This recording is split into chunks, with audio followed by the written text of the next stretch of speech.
Verdade, imparcialidade.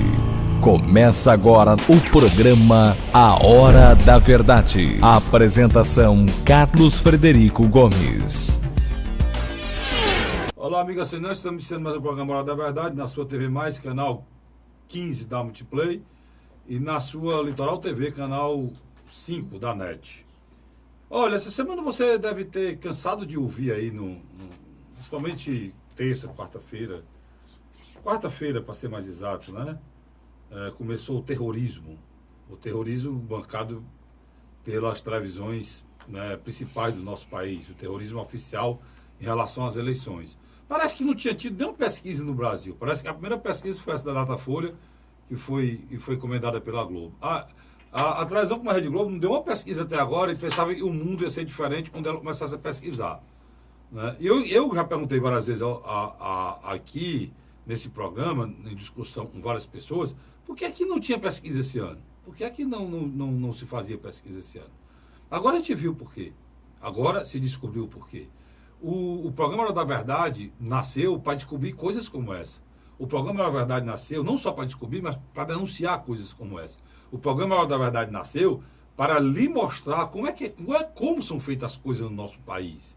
Para que você não fique voando e só entenda e só acorde quando o mal estiver feito. Eu estou lembrando, na eleição passada, a gente foi para o segundo turno com duas coisas muito ruins. No segundo turno não tinha mais como o brasileiro acertar. Do lado estava a Dilma, do outro estava o Aécio. Não tinha como a gente acertar. A Dilma deu no que deu, o Aécio talvez tivesse acontecido pior. Então, hoje, nós precisamos falar agora. Porque no segundo turno, se a gente errar de novo, não vai ter como resolver. Vai ser o pior dos mundos. Então, o que é que começa a acontecer agora? A Rede Globo de Televisão encomendou uma pesquisa ao Datafolha. Parece que no Brasil só tem um instituto de pesquisa, o Datafolha. Porque até agora todas as pesquisas que teriam sido colocadas e registradas e divulgadas, ninguém falou nada. Saiu a primeira pesquisa, saiu junto com a pesquisa colado do forno terrorismo. O dólar foi para mais de R$4. A alta do dólar maior do que 2006, maior do que 2010, maior do que 2014. Todos os anos que eu estou colocando aqui são anos que aconteceram a alta do dólar por causa da eleição. Em 2006 foi 1,53, em 2010 2,5, agora foi quase 2,6. Então a discussão agora, que quero levar para você, que a sua decisão pode levar o caos ao país, ou pior, a nossa situação econômica, financeira. Vale ressaltar o seguinte, é importante ressaltar sobre a economia rapidamente.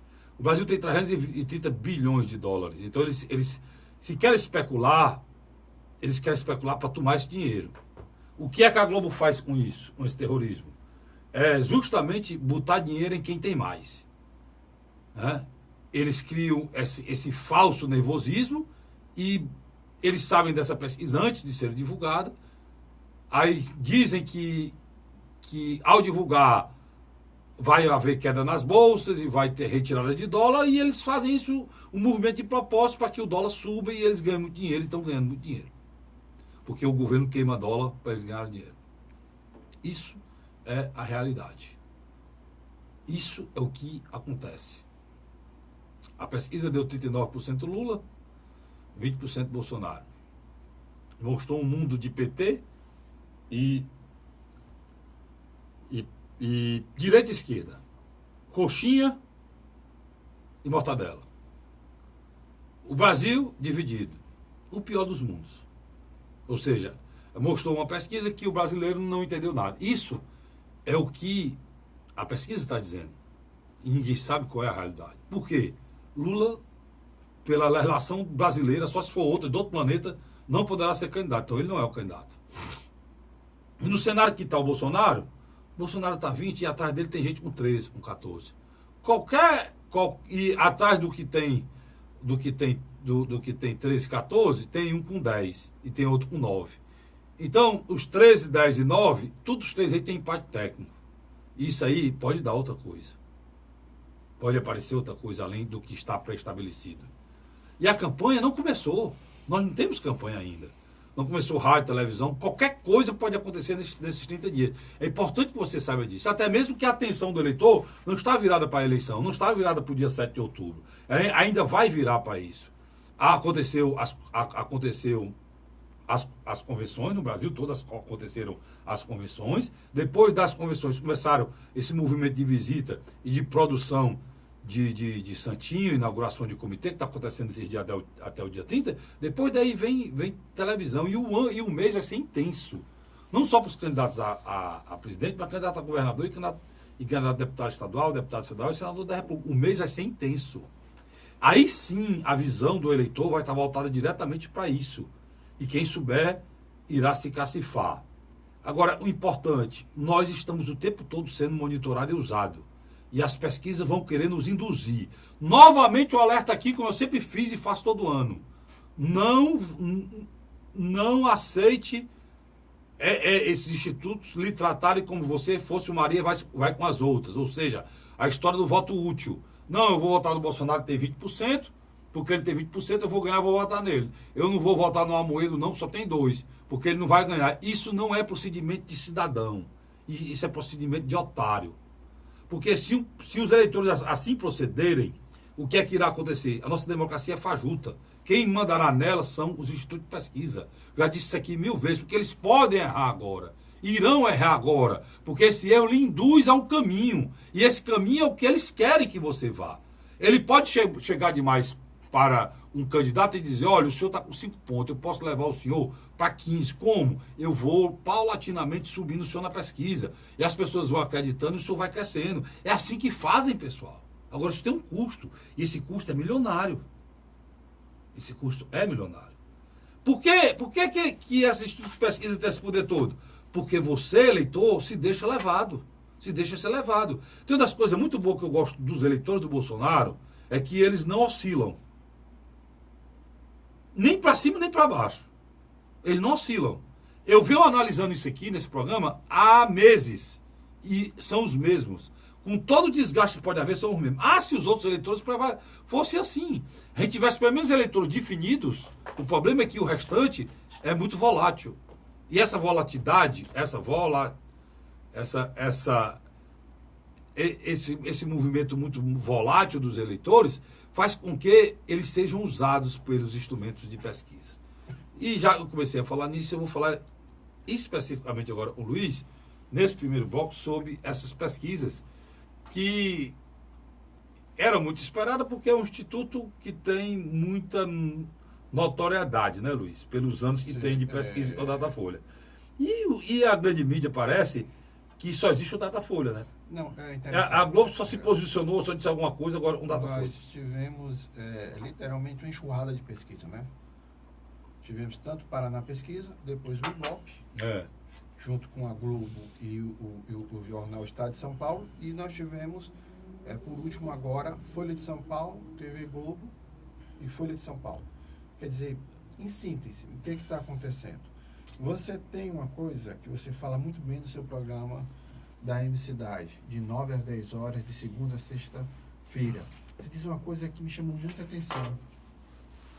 Em qualquer pesquisa, se você juntar os eleitores do Lula e do Bolsonaro, isso quando o Lula é citado na pesquisa, eles ultrapassam mais de 55%. Isso antes, né? Agora dá muito mais, né? Quer dizer, você nota... Isso antes, né, Luiz? Antes. Agora está dando 59%.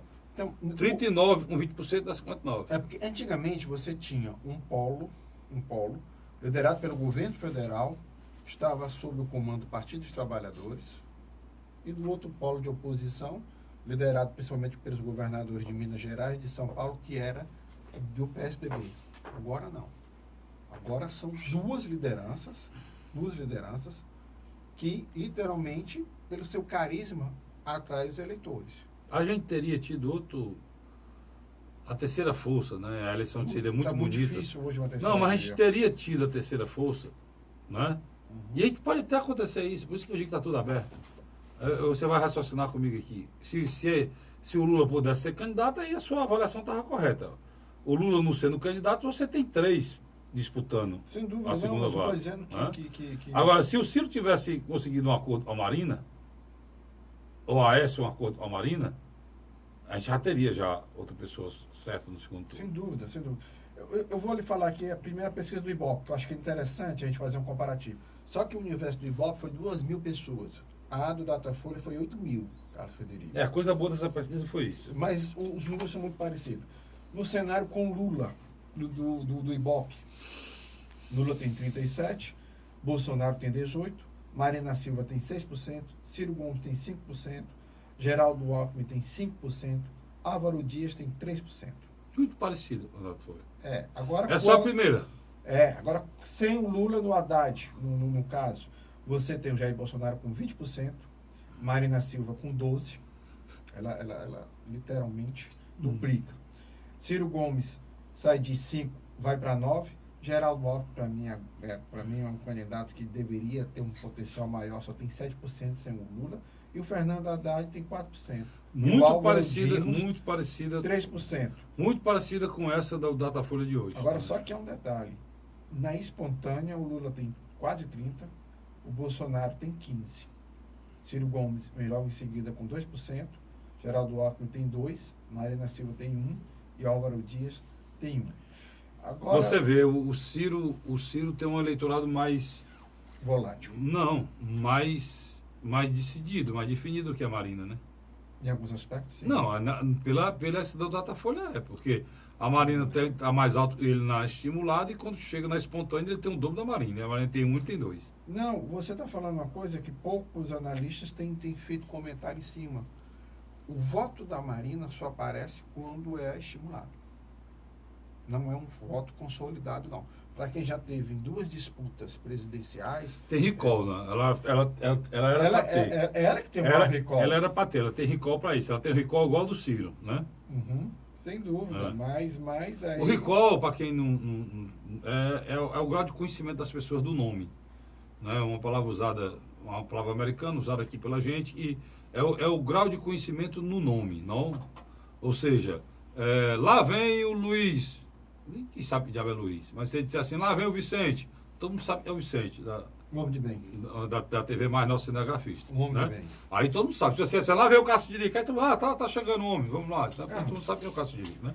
Na pesquisa do Datafolha, caro telespectador, que foi uma amostragem de 8.000, diferente da amostragem que nós falamos do Ibope, que foi de 2.000, no cenário com Lula é o seguinte... 40% Lula, que é 39,0%, você pode fechar para 40%. Não, deixa os 39 mesmo. Tudo bem.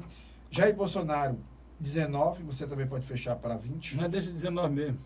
Você acha melhor? Então vamos lá começar de novo. Lula, 39%, Jair Bolsonaro, 19%, Marina Silva, 8%, Geraldo Alckmin, 6%, Ciro Gomes, 5% e Álvaro Dias, 3%. Fale só uma coisa a respeito disso aí. Esses 3 últimos... Os 3 penúltimos, aliás, que foi citado aí, ou seja, Marina, Ciro e Alckmin, dura essa pesquisa e está empatado. Porque a margem de erro é 2 pontos percentuais, né, Luiz? Para cima e para baixo, estão empatados dentro tanto para cima como da margem de erro. Os 3. Quando você retira o Lula, Jair Messias Bolsonaro vai para 22%. Marina Silva dá um salto de 8%.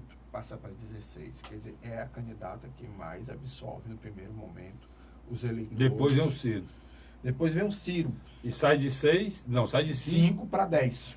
Aumenta 5 pontos. O Geraldo Alckmin literalmente permanece quase que na mesma. Não, ele aumenta também. Né? Aumenta. Vai para 9%. 9%. E o Álvaro Dias fica com 4% e o Fernando Haddad aparece com 4%. Esse é o grande problema aí. Eu acho que o PT devia pegar os meus programas anteriores e começar a ouvir. A XP Investimentos, ela faz pesquisa também, quase que semanal. Ali onde você guarda? Não, infelizmente ela não está aqui não. Mas o XP Investimento não é aquele pessoal empresário que vai... Aqui é onde você bota o seu dinheiro lá? Um pouco do seu dinheiro, tá certo. Mas, Carlos, é interessante. Eles fazem um questionário um pouco diferenciado. Eles fazem a pesquisa via telefone, eles usam 3 cenários. O primeiro cenário com Lula, o segundo cenário sem Lula, mas com Haddad. O terceiro cenário, citando Haddad com o candidato do ex-presidente Lula. E aí? Ele ultrapassa 15%. Nesse caso, né? Nesse caso, ele sai de Mas 4, se não citar, ele fica aí com entre 4%. 3 a 4%. Por exemplo, se não disser... Aí, Luiz, você está fazendo a propaganda, você não está fazendo pesquisa. Não, só tô dizendo que... Não, eu estou dizendo aí, o cara não está fazendo pesquisa, está fazendo a propaganda. Pode ser também, eu estou entendendo o seu lado. Eu não posso chegar assim, olha, o candidato é esse, o Haddad aqui é o candidato do Lula. Aí é propaganda. O telespectador não sabe, mas... No questionário pode ter o seguinte, ó, se a eleição fosse hoje, quem você votaria? Aí vem dizendo, Jair Bolsonaro, Marina Silva, Ciro Gomes, Fernando Haddad, Geraldo Alckmin... Isso é um questionário. E Amoedo, pronto. Aí o cara vai e marca em quem ele votaria. Lá no questionário não vem dizendo assim, olha, se a eleição fosse hoje, em quem você votaria? O candidato apoiado pelo Lula, o Ciro Gomes apoiado do Ceará, o Alckmin apoiado pelo Temer. Lá não vem dizendo negócio de apoiamento não, mas... Uma das... Quando você faz esse questionário, o que eu estou dizendo, e quero replicar aqui de novo, é que para o eleitor saber que o Haddad é o candidato do Lula, ele tem que começar na televisão, o Lula pedindo voto para ele na televisão, macho. Coisa que não vai acontecer. Porque o que vai acontecer lá é o Lula. Quando eles forem querer que isso aconteça, não vai ter mais espaço. Entendeu? E aí, esses 15%, e é real, que a XP identificou, só vai ter efeito se o PT conseguir mostrar ao eleitor que o candidato do Lula é o Haddad. Não adianta ser do PT. Porque na hora que você bota Haddad, é PT, pô. Não é PT? Não é o candidato do PT? É. Mas você tem o Haddad, para ele crescer como poste, ele é um poste mesmo, né? Para ele ser eleito como poste, ou seja, aquele que o cara tirou e botou lá e foi eleito, ele tem que ter tempo, Luiz. Porque ele não foi candidato a presidente, Luiz.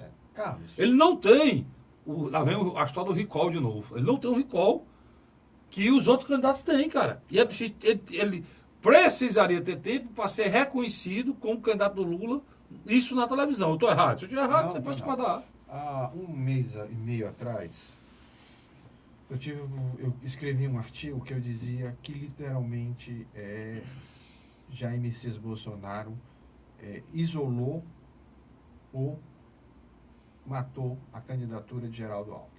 Quando eu fiz essa análise, não havia ainda a adesão do Centrão à candidatura de Geraldo Alckmin. Quando o Centrão faz essa aliança com Geraldo Alckmin, houve uma expectativa, principalmente entre os jornalistas e o mercado financeiro, que o Alckmin literalmente ia decolar. Não aconteceu. Eu fiz uma postagem sobre isso, você lembra? Me lembro também. O Geraldo... Disse, na postagem eu disse que o Ciro se livrou pulou uma fogueira e o Alckmin não necessariamente teria ganho com essa ida do centro. E o tempo está provando que seu texto era realidade. O que acontece? Você tem uma consolidação do eleitorado do Bolsonaro, que varia de 15% a 17% no voto espontâneo, que eu acho que é muito forte mesmo. Você já vê uma pesquisa como essa do Datafolha, que nós sabemos que existe um perengue, existe um atrito entre o grupo Folha de São Paulo e o Grupo Globo com o candidato Jair Messias Bolsonaro. Mesmo assim, ele aparenta ter mais de 20%. Pela primeira vez, eles estão colocando o Bolsonaro com mais de 20%. O que eu acredito? Nesse momento, ele vai fortalecer o movimento cívico dele conservador.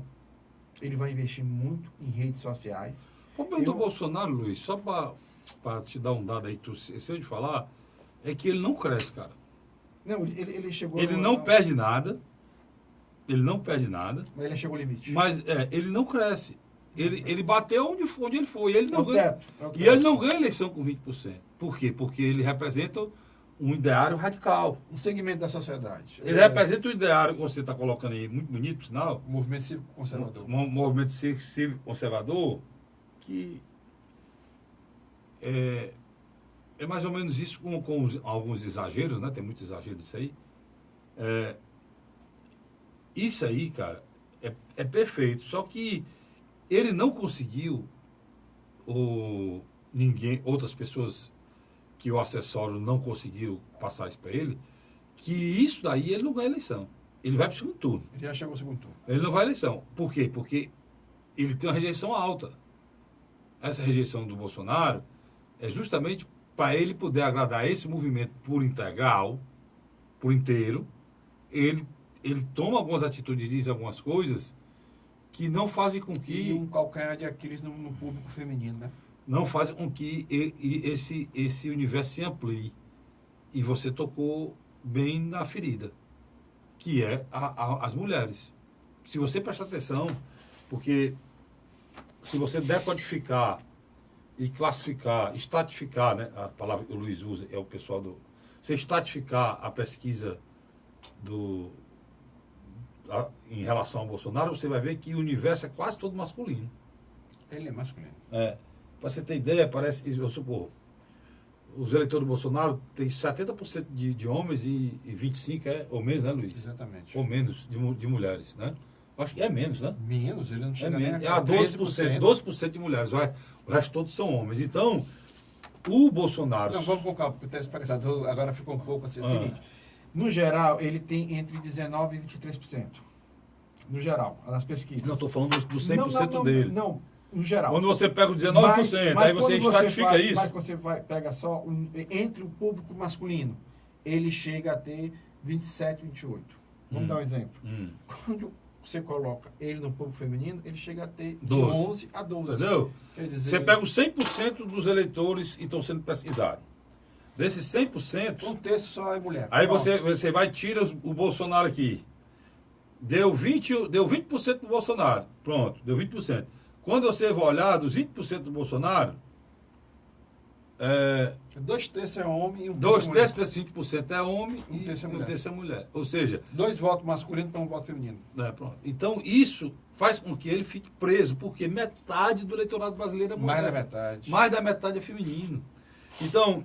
É vulnerável. Só como nós estamos analisando o Bolsonaro, só mostrando que o Bolsonaro se fixou nas ideias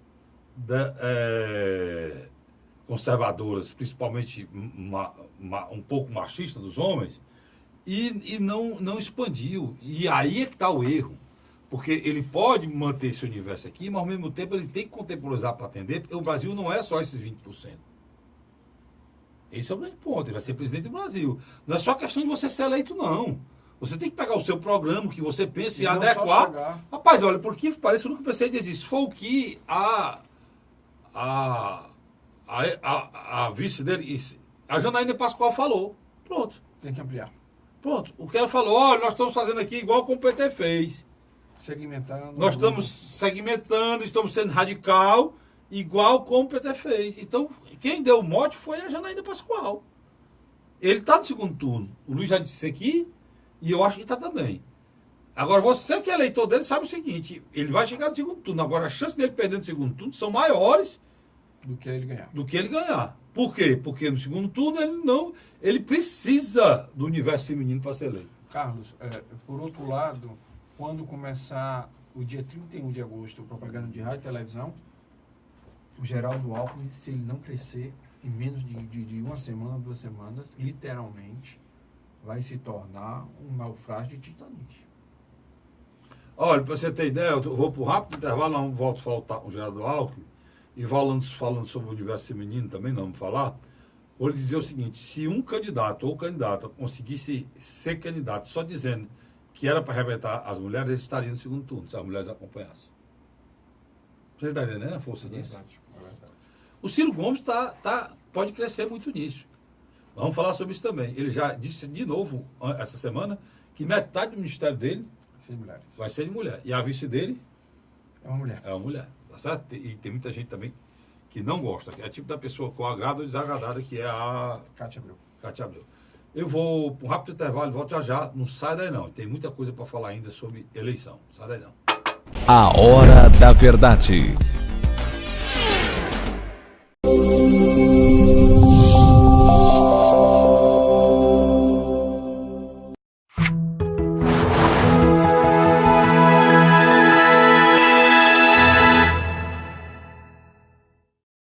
A Hora da Verdade.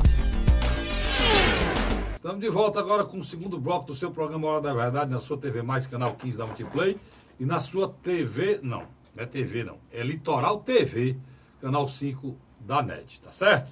Meu cinegrafista aqui, grande figura. Vicente é um homem, um cara, grande profissional. Grande profissional, assim, bem parecido, parece só o Jorge Clooney, né? De Costa, né, Luiz? É um homem de bem. Homem de bem. E os parabéns, viu, Vicente? Meu companheiro Vicente já estava aqui me corrigindo para me dizer Litoral TV, não TV Litoral. Diga aí, você dizer, Vicente. Vicente, eu tenho que dar os parabéns a ele, porque formou o filho dele na faculdade. Pois aquele relógio, aquele amigo da gente que ficou de prometer de dar o rapaz, se lembra que ele está de parabéns, deu o relógio dele, né? Mas era amigo nosso. Você não deixa de eu fazer a média com o meu amigo, rapaz. Não, estou dizendo para aquele amigo nosso trazer o relógio. Não prometeu, não, o relógio. Vai trazer o relógio, né? Tá certo. Vamos nós. Luiz, eu estava falando o seguinte, a gente fala, o negócio está tão em moda nesse negócio de empoderamento das mulheres, por que as mulheres não lançaram nesse país não tem não, uma candidata competente? Por exemplo, a Ana Amélia era muito melhor candidata do que o Alckmin, né? Está esperando o que é que o Carlos Frederico quer dizer? Que nós temos mais da metade dos eleitores do sexo feminino no Brasil. No entanto, a representação tanto na Câmara Federal, nas Assembleias e no Senado é bem aquém.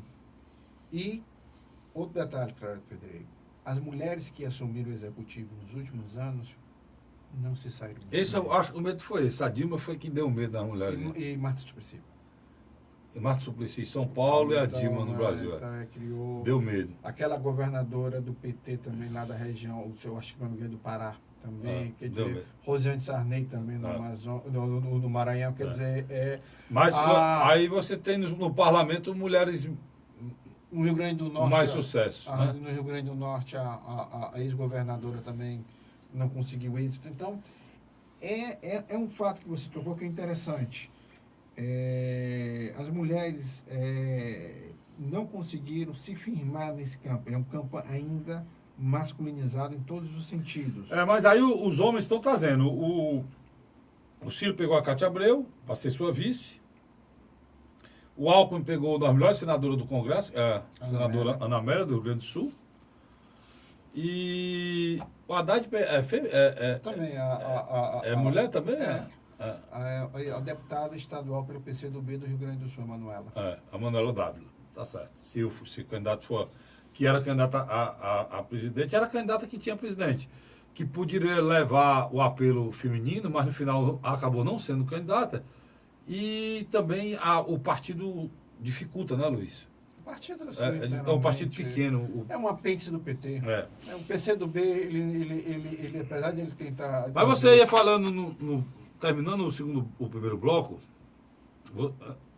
eu chamei a atenção... Eu anunciei para o segundo bloco a situação do Alckmin. Vamos lá para a situação do Alckmin. Cara, Frederico, na minha avaliação, é uma situação muito difícil. O candidato de um dos maiores partidos do Brasil está na maior coligação, tem grande maioria de palanques estaduais que estão disputando os governos com chance de vitória. No entanto, ele não ganha nem São Paulo. Não ganha em São Paulo. Em São Paulo, saiu a pesquisa, essa mesma pesquisa da Folha, ela foi feita também em vários estados, né? E em São Paulo, Luiz, quem está liderando a pesquisa lá é o mentiroso, né? Mas no confronto... Que é isso, Castilho? Quem é o mentiroso? O mentiroso chama-se...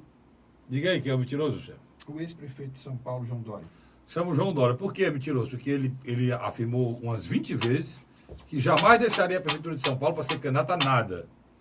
E foi. Se ele me processar dizendo que eu estou chamando ele de mentiroso errado, pode processar. Até o processo que eu fico com ele feliz da vida, se quiser me processar, pode me processar. Porque eu fico feliz. Esse tipo de coisa eu gosto de enfrentar. Porque ele afirmou várias vezes, Luiz, foi várias vezes, em jornal, em rádio, em televisão, que não seria candidato a governador, que não seria candidato a presidente, que iria terminar o mandato dele.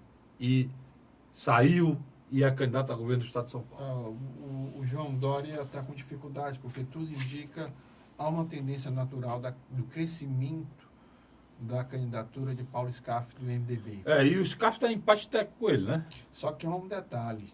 Num determinado momento, quando a base governista de Márcio França notar que ele não tem condições Tá, os 5 pontos percentuais. Eu dificilmente acho que o Márcio França hoje chegaria ao segundo turno. Não, o que Uma vai aposta acontecer... muito alta na televisão. O João Dória pode até ir para o segundo turno. Mas vai com o Paulo Scaff. Ele vai com o Paulo Scaff para o segundo turno. Mas só que o governador apoia o Scaff no segundo turno. Eu acredito que sim. Acredito que sim. Esse por vai ser o exclusão. problema. Eu acho que é por exclusão. Carlos, o cearense Ciro Gomes, na minha avaliação, ele mudou o tom. Ele está menos agressivo, está se comunicando melhor com a classe média. Já era em tempo, né, chefe? Já abriu diálogo com a imprensa, participando. E ele está fazendo uma estratégia que me chamou a atenção. Ele está participando de muitas entrevistas, principalmente nos canais fechados. Isso é interessante. E logo depois nesses dias agora, a gente está conversando aqui... Depois que ele dá a entrevista, ele compartilha nas principais páginas dele no YouTube. Eu acho isso fantástico. É uma estratégia simples, objetiva, caseira, barata, que pode dar resultado lá na frente. Porque uma coisa é certa, o Ciro Gomes, em matéria de alguns debates, ele tem o que falar. Você sabe por que é que ele não se sai melhor no debate, Luiz? Posso avaliar? Não, pode ficar à vontade. É porque no Brasil não tem debate. No Brasil tem brincadeira. Não é debate. Fazer uma crítica aqui ao debate. Você ocupa 2 horas da televisão brasileira e você bota inúmeros assuntos. Pergunta de jornalista, pergunta de um para o outro, de um candidato para o outro, pergunta não sei o quê. Mas você deveria usar o espaço para que o candidato falasse, externasse, colocasse um plano nas áreas distintas principais do país. Saúde, educação, moradia. Saúde, educação, moradia, segurança pública e investimento. Quando você fala investimento, vai o resto, né, Luiz? E você ter 5 pontos para ser abordado. E se você falar em economia e investimento aqui, e aí a Previdência está no meio aqui embutido, e o cara toca no assunto, toca na reforma da Previdência, aí você dá 1 minuto ou 45 segundos para um candidato falar sobre um projeto para a Previdência. Isso é molecagem, Luiz. Isso tem ajudado o Isso Bolsonaro. É molecagem. Ajuda quem? Quem não tem conteúdo. Prejudica quem? Quem tem conteúdo, como o Ciro. E o Álvaro Dias? Você está entendendo o que eu estou querendo dizer? Porque esses caras, o cara pode ter um plano pronto para convencer você, ou a mim, ou o Luiz, ou o Vicente aqui, que ele sabe o que fazer chegando lá. O que nós precisamos para sair do buraco que ele está? Alguém que chegue lá e saiba o que fazer. Porque o que está aí já mostrou que não sabe. Né? Então, como é que você vai identificar isso se a televisão faz um debate e dá 1 minuto para a pessoa fazer uma resposta e perguntar, olha, o que é que o senhor pretende fazer com o problema da violência no Brasil? 1 minuto, velho. Para falar de crime organizado, para falar de armamento, para falar de droga, para falar de fronteira, para falar de presídio, para falar de arma, tráfico de droga, pelo amor de Deus, Luiz. Carlos. Isso é uma coisa, cara, é preciso que a gente reclame. Porque esses debates são feitos com os interesses deles. De quem está fazendo. Olha, você não tem dúvida do que eu estou falando aqui, não. O Luiz vai falar sobre isso também. Bote na cabeça com vocês. Tem rede de televisão desesperada. Desesperada. Porque 50%, 60%, 70% da receita dela é do governo. É do governo, cara. O governo federal é do governo estadual. E aí esses caras estão perturbados, porque eles mandam praticamente no governo. Veja que eu diga. E não é como eu trabalho. Veja que eu diga.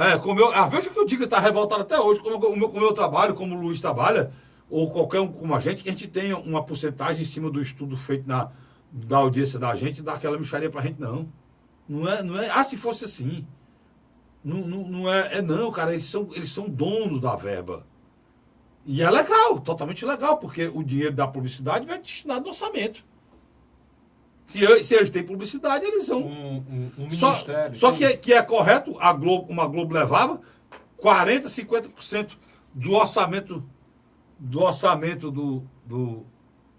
para as televisões no Brasil, ela levava metade. E a outra metade dividia com as outras 3. E o que sobrava 1% ia para os pequenos, para dividir para 1 milhão, para 1.000.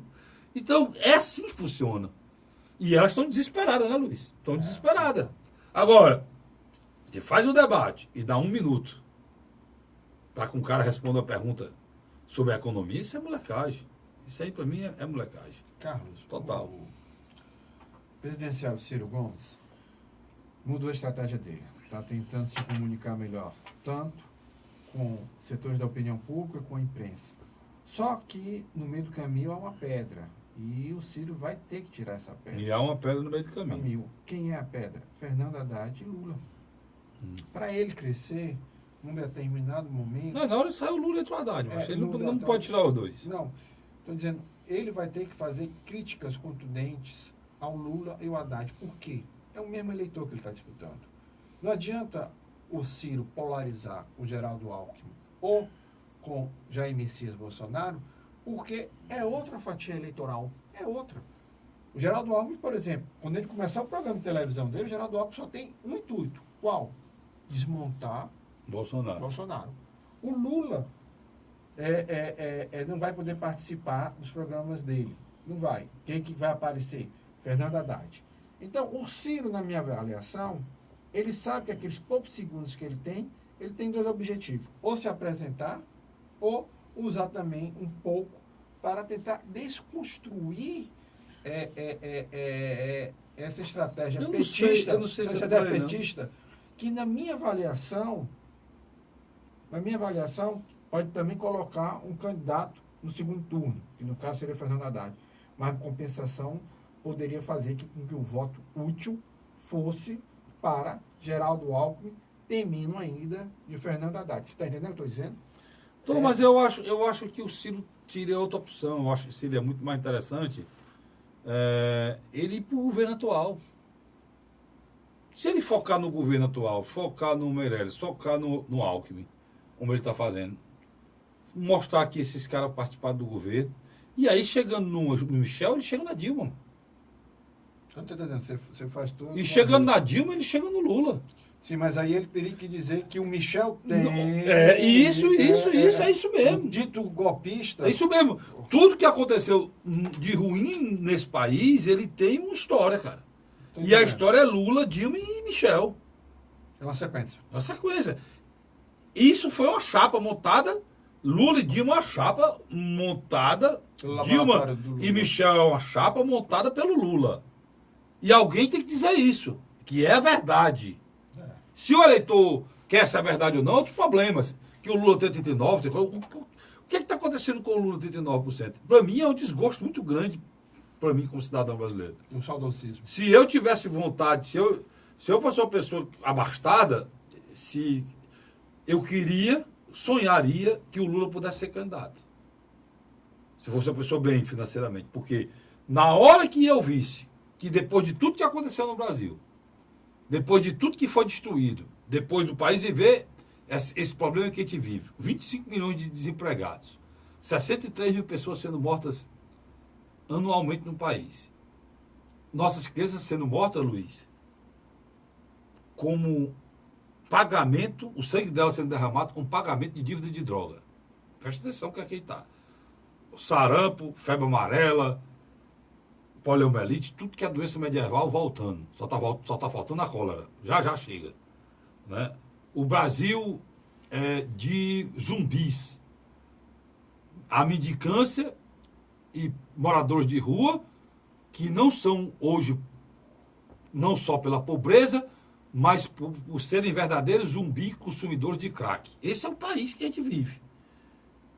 E depois de tudo isso, o povo brasileiro elegeu o cara que foi o principal artifício.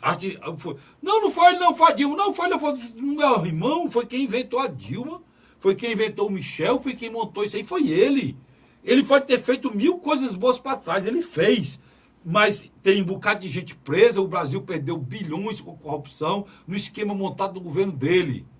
E aí eu digo, Luiz, se essas pessoas, esses eleitores desse país, depois de tudo isso, acham que ele tem que voltar para aquela cadeira, eu, meu irmão, queria que ele tivesse livre e pudesse ser candidato para me ver esse movimento do povo brasileiro.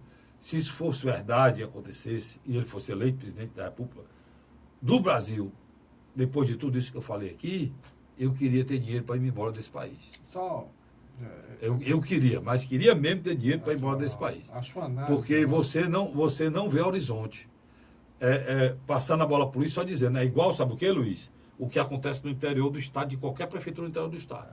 O cara rouba, assalta os cofres públicos com outro esquema, dá o dinheiro para os mais abastados da cidade, como foi feito com o BNDES aqui no Brasil, ou o mesmo modelo.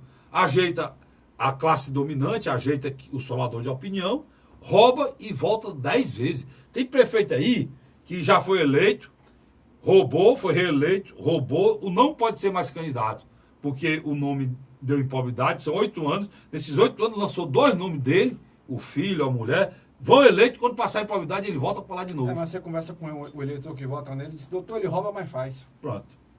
Eu ia passar para o Luiz, é justamente isso que eu estou falando. Mas, Carlos, do outro lado, as pesquisas demonstraram um fato novo. Existe um voto qualificado que na estimulada não aparece. A Marina literalmente não aparece quando é na espontânea, a Marina não aparece. Mas quando ela é estimulado, o eleitor é forçado a escolher um nome, ou então não optar por nenhum desses nomes, ele acaba indo uma parte significativa, também da classe média, para a Marina. A Marina, ela tem sobrevivido. É por isso que eu tenho esperança. O voto da Marina, Luiz, é muito parecido com o voto do Bolsonaro. Ele não cresce, mas ele é sempre o mesmo. É 10, é 11, é 12, 10, não? Não, na estimulada. Na estimulada. Espontânea é baixo. Mas a estimulada é isso. Espontânea é baixo. Por que eu estou por aqui? E não vou sair, não. Se reeleger o Lula também, não vou sair daqui. Não tenho nada contra o que o Lula fez de bom, não. Eu tenho contra o que ele fez de ruim, porque ele fez. E se eu disser que o que ele fez de ruim é para ele voltar para ser presidente, eu não é para acreditar em nada nesse país. Nem na Constituição, nem no Código Penal, nem no Código Civil, em nada. Ele fica uma espécie de um rei, um semideus, acima de tudo e de todos. Esse discurso que eu acho que o Ciro Gomes deveria fazer, isso não é um discurso, essa constatação da verdade. Isso aqui que eu estou falando aqui é factual. Eu posso falar aqui porque eu não estou falando, isso não tem conotação partidária. Eu estou falando aqui o que aconteceu de fato. E é real. O que o Luiz está falando aí em relação à Marina, a esperança que eu tenho é o seguinte: se a Marina tem 14, se o Ciro tem 10, não nem botar o álcool no meio, não. O Bolsonaro tem 20, né? Aí são 20, um 14 são 34, um 10 dá 44, está muito perto de ser metade mais um, né, Luiz? Então a esperança que eu tenho. Porque eu sei que está dividido assim, o Almoedo tem 2%, o menino do Paraná, o Álvaro Dias tem 3 ou 4, né? E se botar o Alckmin tem 7, somando isso aqui, dá mais de 60%, dá 50%, né, Luiz? Dá quase 60%. Ou seja, são pessoas que não aceitam. E não aceitam. Não eram.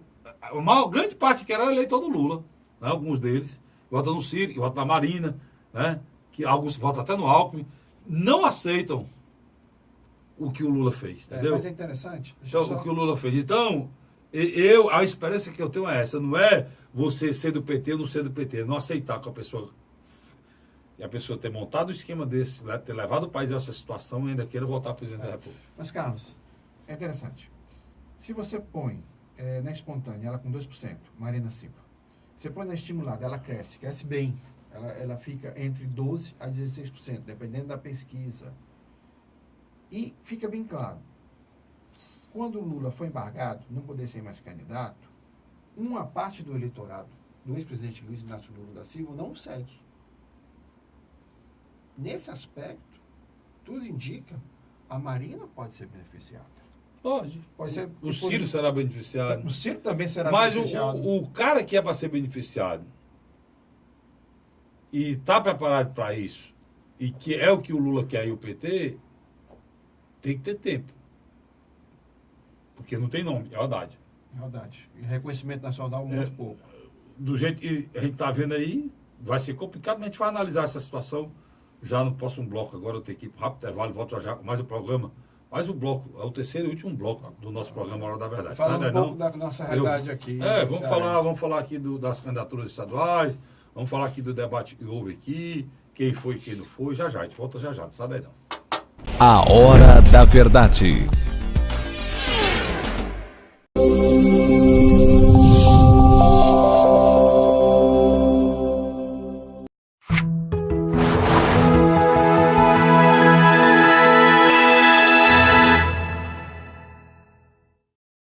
A Hora da Verdade. Estamos de volta com o terceiro e último bloco do seu programa, do meu programa, do nosso programa, A Hora da Verdade, na sua TV+, canal 15 da Multiplay, na sua Litoral TV, canal 5 da NET. Olha, não precisou nem meu amigo Luiz, não, meu amigo Vicente me alertar, é Litoral TV, na TV Litoral não, tá certo? Deixa eu voltar aqui com o Luiz, porque, Luiz, nós estamos falando de quem mesmo? Onde eu deu um bloco em mim agora. Agora, a única candidatura que nós não falamos ainda de poder de competitividade foi de Fernando Haddad. O Fernando Haddad está sendo preparado para substituir o Lula. A estratégia é simples e objetiva. Quando o Tribunal Superior Eleitoral literalmente embargar a candidatura do Lula e ele não poder ser candidato, ele assume. E a Manuela Dávila assume no lugar dele como vice. Mas isso é quando? Isso dia 17 de setembro. Há quantos dias da eleição? Literalmente 2 semanas. E ele carrega os votos do Lula? Tem 3 semanas. Ele recebe 17 de setembro, aí tem 15 dias, mais 15 dias no mês de setembro, né? Praticamente 15 dias. Vamos botar 15 dias. 13 dias, aí tem mais 4 dias e pode propaganda. No máximo 2 semanas e meia de propaganda eleitoral. Vai ser 15 dias de propaganda, cara. Porque termina no dia 4 a propaganda. Aí, nesses 15 dias, Luiz, ele recebe a carga necessária para ir para o segundo turno? Aí que está o X da questão. Como eu coloquei no segundo bloco, no final do segundo bloco, eu acho, na minha avaliação, opinião pessoal minha, Luiz Cláudio, sociólogo, consultor político, a Marina é beneficiada. Não sei se Ciro Ferreira Gomes será beneficiado ao ponto de ultrapassar Marina Silva com os votos que originalmente é de Luiz Inácio Lula da Silva. Então, é uma questão, uma interrogação muito forte, muito forte. Agora, eu vejo que, num determinado momento, Ciro Gomes vai ter que fazer uma opção. Manter esse posicionamento amistoso com o Partido dos Trabalhadores segundo turno, né, cara? E Lula e Fernando Haddad, ou tentar, de alguma maneira, atrair o voto lulista convicto pelo convencimento das palavras. Por outro lado, é indiscutível, o histórico da Marina é muito mais semelhante com o do ex-presidente Luiz Inácio Lula da Silva, e a Marina, querendo ou não, tem um DNA do PT, né? E o Lula, o Ciro também, Luiz, ele tentou se credenciar nesse mesmo nível aí, né? Mas não deu. Mas a Marina se afastou muito do PT. A Marina ficou com um jeitão de PSDB. Principalmente quando ela votou no Mas Aécio. só me permite só um detalhe. Quem tem mais jeito do PSDB? Fernando Haddad ou Marina Silva?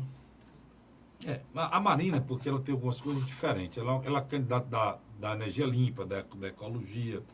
Ela tem um apelo e o dinheiro, vocês se enganam, não. Ela tem um apelo e o dinheiro desses grupos que As ONGs. Esses grupos, não só a ONG, como empresas que trabalham com energia limpa, empresas que valorizam muito a ecologia, o desenvolvimento sustentável. Então, é a bandeira dela. A Marina está anunciando aí, Luiz, a possibilidade de fazer uma transformação na matriz energética brasileira com o uso de energia solar. Ela quer fazer grandes conjuntos habitacionais com placas solares, cara. Ela tem uma plataforma. E isso dá um recado para quem produz placa solar, né, no mundo, na Alemanha, na Espanha, que é o tamanho do mundo. As empresas devem estar tudo procurando a Marina. Porque isso é uma coisa espetacular. Ela está acenando para os grandes produtores de energia do vento, a eólica, que o Ceará, você não sabe, eu vou dizer para você, o Ceará já é autossuficiente em produção de energia eólica. Se o Ceará, vamos supor que quebrasse as usinas eletronícias, se a gente deixasse a energia que produzia do Ceará pelo vento aqui, o Ceará não precisava de ninguém mais. Carlinhos. Nem das termas. Deixa eu entrar aqui na nossa política cearense.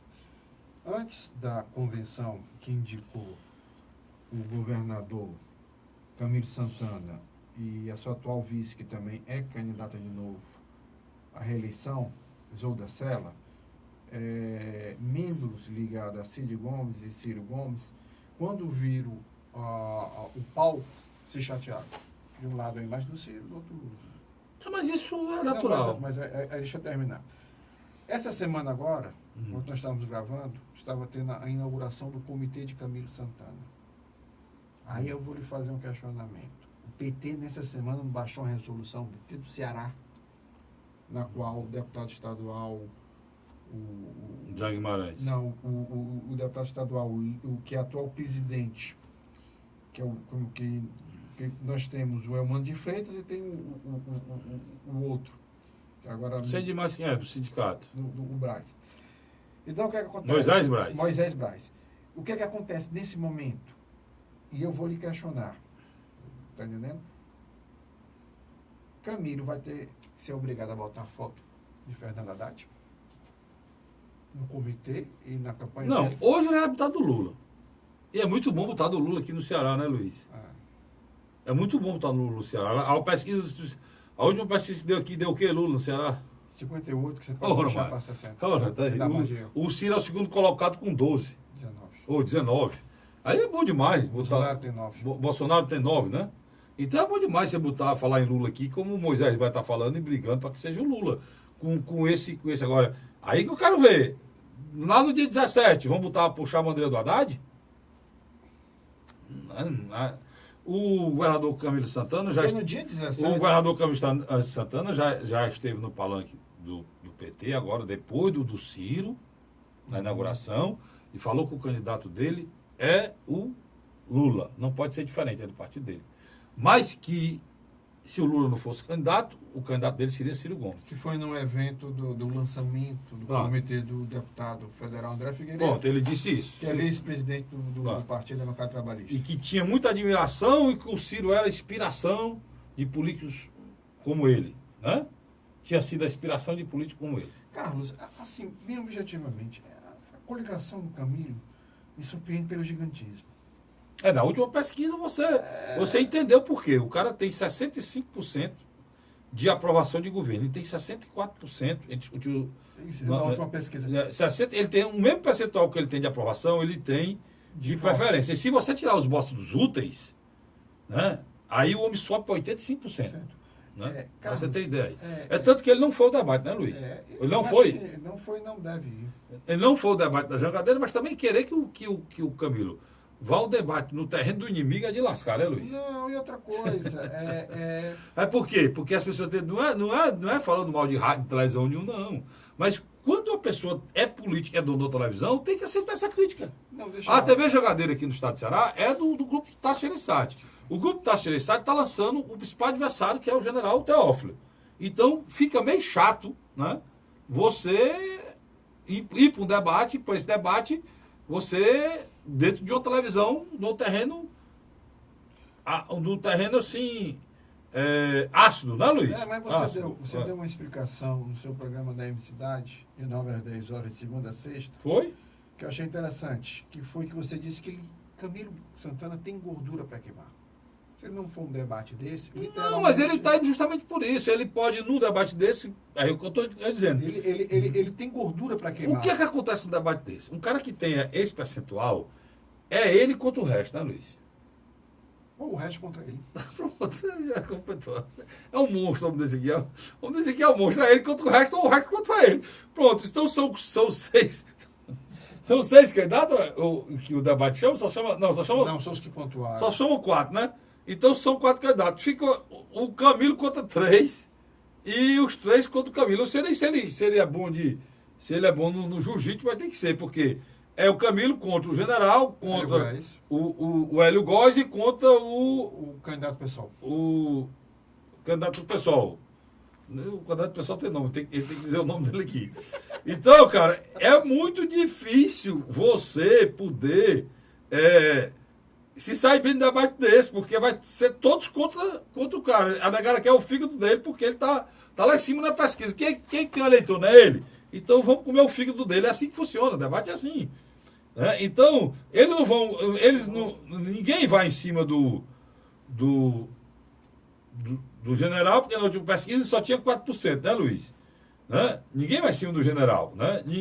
Ninguém vai em cima do menino, do Hélio Góes, né, Luiz? Não. Entendeu? Então, é assim que a gente tem que ver as coisas como política que a gente faz com análise. O Camilo Santana teve 65%. O general Guilherme Teófilo teve 4% da pesquisa. O Ailton Lopes, do PSOL, e tu deu um branquito em mim, e já foi candidato pela segunda vez do PSOL, tinha 2%, né, Luiz? E o Hélio Góes, 2%. 2% também. Aí tem o Francisco Gonzaga, tem um problema aí na candidatura do Francisco Gonzaga. Tem O um Gonzaga detalhe. do Tem um PSTU detalhe. e tem o Micael Carantino do PSOL. Esses não foram chamados porque, Pessoal, segundo a legislação brasileira, só vai para o debate que tiver representação. e tiver representação no Congresso. Ou uma coligação que tenha mais de Parece- 10 parlamentares. Mas os dois partidos não têm, então não foram chamados. Então foram chamados o Camilo Santana, Guilherme Teófilo, Ailton Lopes e Hélio Góes. Ia ficar o Guilherme Teófilo, o general Teófilo, o Ailton Lopes e o Hélio Góes, todos três contra o Camilo. Santana. Ele- Carlinhos, deixa eu pedir só. Ele não Deixa eu foi. pedir- deixa eu pedir a Não sei nem palavra. se foi não por isso. Ele alegou um compromisso em Brasília. Deixa eu pedir a palavra a você. Existe uma crise, sim, hoje no taxismo.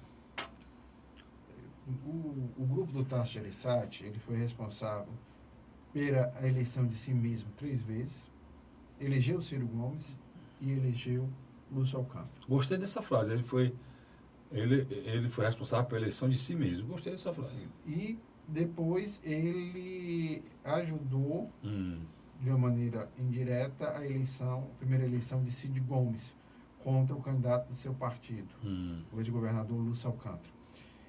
E o que acontece?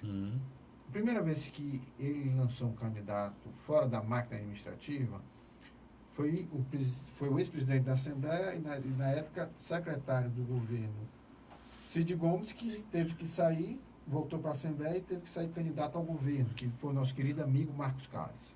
Marcos Carlos tirou 19% dos votos, ou a gente pode arredondar para 20%. 4 anos depois, em 2014, o Tasso apoia a figura de Eunício de Oliveira, que está indo agora, de novo, a reeleição ao Senado. O Eunício terminou tanto primeiro como segundo turno na casa de 47% a 48% dos votos. E agora o Tasso lança uma candidatura que, literalmente, eu não sei de onde ele tirou, não sei qual foi a pesquisa que ele fez, colocou o nome, não conseguiu nem literalmente atrair políticos tradicionais do PSDB para dentro da campanha. E os poucos que tinham Literalmente debandaram. debandaram. Então, o que acontece? Nessa brincadeira aí, Luiz, e você está escolhendo na escolha, devido à escolha, saiu Domingos, De Iniciar Noronha, saiu Domingos, que é do PSD, saiu o Genesiano Noronha, que é Solidariedade. que é do Solidariedade, aqui são os donos do partido, nós estamos falando. E O Eunício, já tinha pulado antes o Eunício, quando notou que o Tasso não era candidato. não era candidato. Então, pra você ter ideia, o poder estressante dessa E decisão. um detalhe, a estratégia do capitão Wagner é muito mais de sobrevida e de crescimento do seu partido, do partido que interesse Bom. de salvar o PSDB. Isso é também muito notório, nós já discutimos em outros programas e tal. Então, é um fato novo. Esse deslanche, esse desmoronamento do núcleo político taxista, ele é real. Ele é real. E lhe digo mais uma coisa. Se o general Guilherme Teófilo, lá na frente, não conseguir a estratégia de se colar ao Bolsonaro, ele é capaz de ser ultrapassado pelo candidato do PSL aqui, o Hélio Góes. Que ficaria muito mais feio para o PSDB do Ceará. Aí seria mais um membro da família Caos, com mais uma derrota para o governo do Estado. Agora, por outro Lembrando que o Marcos Carlos já foi, né? Por Porque ele é tio, né, do Marcos Carlos, né? Eu acho que são parentes, eu não tenho esse dado, se é tio ou alguma coisa nesse sentido. Carlos Frederico, eu não tenho dúvida que existe uma candidatura dos setores da oposição que está começando a crescer, que é o candidato ao Senado, Luiz Eduardo Girão. Algumas pessoas dizem que é por conta também do bom momento do futebol do Fortaleza. Ele foi ex-presidente do Fortaleza. E que uma parte significativa da torcida... Aí o Luiz querendo criar problema para mim. Tu falou no candidato a senador, mas nós temos que falar em tudinho, viu, Luiz? Não, mas é bem rápido aqui. E o que acontece? Na minha avaliação, ele vem crescendo. Mas você falou nele, eu tenho que falar em tudinho. Então, ele vem crescendo por quê? Eu vou fazer a avaliação no teu lugar, já que tu fez do outro. Ele vem crescendo porque a candidatura do Eunício, ela tá assim, só tem ela, vai tu mesmo. tem um Cid, que é uma preferência, que é uma liderança mesmo, estadual. O Eunício É estático.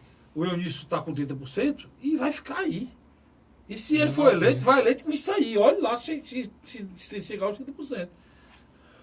Por outro lado, o Luiz Eduardo Girão sabe disso. E tem uma estrutura com o partido maior, com o puxador de voto, o nome conhecido, que é o capitão, né? Junto com ele. Então, é a chance de subir. E o PSDB, que está com a candidatura murcha, que é a candidatura Da Médica Mayra. da Médica Mayra, por conta do próprio general, que ainda não decolou. Entendeu? Aí tem o Pedro Ribeiro Filho, que eu não sei se vai poder ser candidato, e está impugnado. Tem o Roberto Bus Moreira, do PTC, aqui e tem o João Francisco Saraiva Menezes, da Rede, o Jaimierson Rodrigues Simões, do PSOL, o Geraldo, que são ponto estratificado em relação à esquerda, né? O Geraldo Mano Magela, do PSTU também, à esquerda, mais à esquerda. E faltou o Alexandre Barros e a Ana Carina Cavalcante de Oliveira, do PSOL. Então, ele cresce por quê? Porque tem uma estrutura maior, né, Luiz?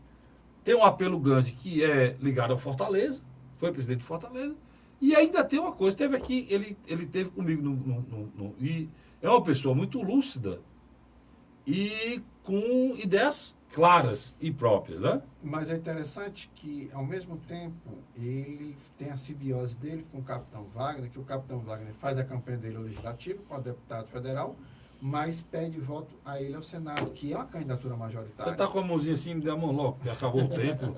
O Vicente está perturbando ali. Luiz, obrigado pela sua vinda mais uma vez aqui do programa Hora da Verdade. Nós não estamos fazendo entrevista, pessoal, não só aqui, como também no outro programa que eu comando, porque nesse período eleitoral é muito complicado. Você dizer para o cara que ele não pode falar isso, a gente sabe o que é que ele pode falar, o que é que não pode. Você vê meu cuidado.